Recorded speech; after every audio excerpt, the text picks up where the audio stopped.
it's good for PhD students to know, and I try to talk to my students about this when in the first or second meeting, that PhD students feel like their project is, this is such a long, it's going to take forever, and it's such a big project they need to do. And just to understand that the PhD can be the most enjoyable part of your career, really. It's a time when you get to do what you really love to do, as long as you can find the right supervisor to work with who also enjoys a topic that you enjoy. So to think the PhD is fun. It should be fun. If it's not fun, then something's probably gone amiss. Something's just not quite right. Some of the key things are being honest with your supervisor, talking to your supervisor, so asking questions.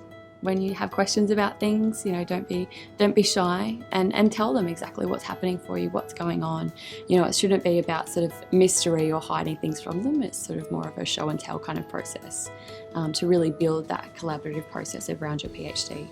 So asking for help, talking to your supervisor, and engaging with them. Students must come with first with a research area, and then I will tell them, okay, so you go and find whether there's a literature gap.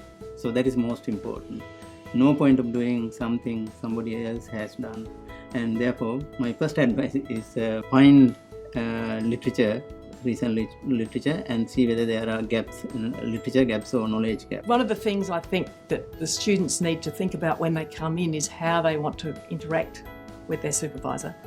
And so I think it's best if the student expects guidance from the supervisor at the start, and the student can sort of say to the supervisor how they would like to. Do you want to meet weekly, or do you want to organise the meetings, or how should we do it? Should we meet with all our supervisors at once? That sort of thing. In the early stages when I was putting together the new proposal, my supervisor actually sat down with me for a lengthy 2-hour meeting and really helped me work out the boundaries for my study.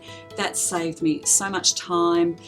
It was negotiated. It was a process that basically she posed questions to me which helped clarify my thinking.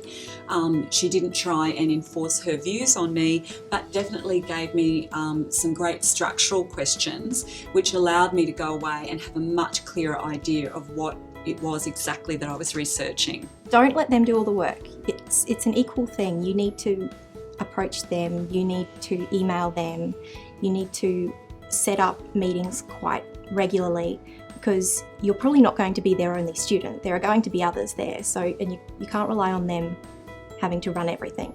It's got to be you, so be very organised.